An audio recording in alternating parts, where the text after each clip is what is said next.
how frustrating it can sometimes be for any president to deal with an opposition that is pretty stubborn and where there are really strong differences. You just got to keep on trying. Well, he's promising to play nice going forward, but who did the president bring to the table before he tried to cut a deal with Republicans last week? One man.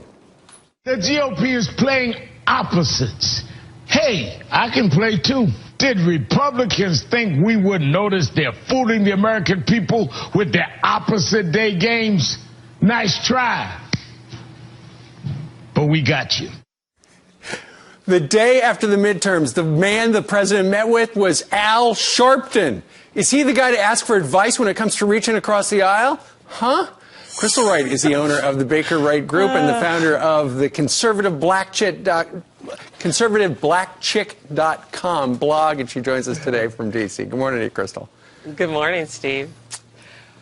Wow. I don't know where to start with this. So, the president said, I hear you. I heard the message. I'm going to be bipartisan. I'm going to compromise. But the first guy in, Al Sharpton, who, by the way, did not blame the president for the losses. He blamed Hillary and Bill Clinton.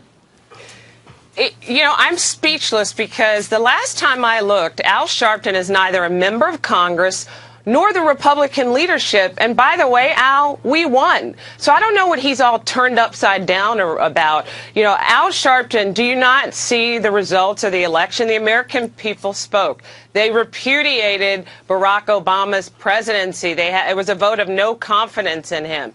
But, I just think, Steve, it really is very telling about what this president is all about. President Obama is an unserious president. He's concerned more with his celebrity than leading the country. That's why he met with Al Sharpton, because he thought, hey, Al, let me whisper in your ear, blame Bill and Hillary, and then go on your show, MSNBC, and maybe the blacks will buy it. I mean, really? It's like, it's just insulting. Well, it is insulting because yesterday on Face the Nation, he told Bob Schieffer on his 60th anniversary show, he said, the problem wasn't my message. It was I did a bad job selling it. Yeah. I mean, the president from day one, Steve, what has President Barack Obama done from day one? He blamed President Bush. He blamed the Republicans in Congress. He's still blaming the Republicans in Congress, wagging his finger. It's your fault that I lost the midterms, and it's the American people's fault, 2/3 of them who didn't come out to vote. Where's the constant here? It's called Barack Obama. It's always his fault, but he never wants to accept the blame. I mean, sure. I just don't know what he's going to come up with next. It's Santa Claus's fault, Well, the Bush thing, the statute of limitations ran out on blaming Bush. So he meets with Al Sharpton. He meets with the NAACP. He meets with the Urban League the day after they got the shellacking. So what does that say to you, Crystal, going forward, the tact he's going to take? Well, I think, look, it's no secret that black Americans have gotten behind President Obama with, all their force. Over 90% of black Americans voted for this man both times he ran for president. So what he's doing is it's his loyal constituent base, right? So he said, well, maybe if I can get the blacks on board to still have confidence in me, maybe that'll trickle into the rest of the population. And I think he's setting the stage and setting the table for what? Immigration, right? Amnesty that he's about to grant to 11 million plus people potentially.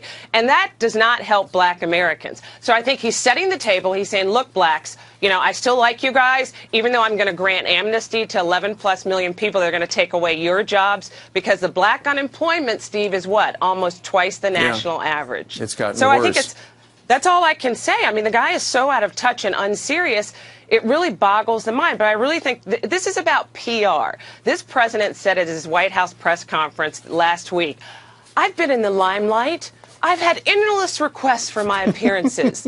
Yeah, this boils down to his presidency. It's out of control. It does seem like that. That's why we called you in, Crystal Wright.